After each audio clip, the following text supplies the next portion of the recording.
mathematical logic, a predicate is a statement that contains one or more variables, which can be replaced by specific values to form a true or false proposition. Notation for predicates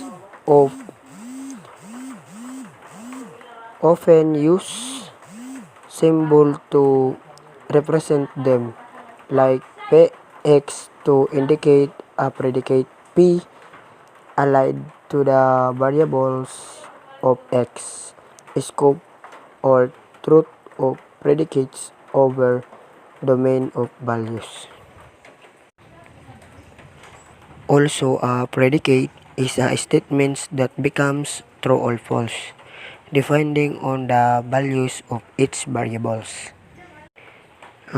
For example, if x is even and f is predicate, it's true for x equal 2 and false naman if x equal 3. Also, they have predicate symbols. Predicates are often represented by uppercase letter start with P, Q, R, and others. And the variables is within a predicate of typically lowercase letter start with X, Y, Z, and others. And the meaning of P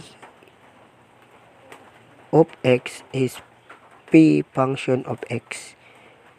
That's all my video reaction in predicates about logic.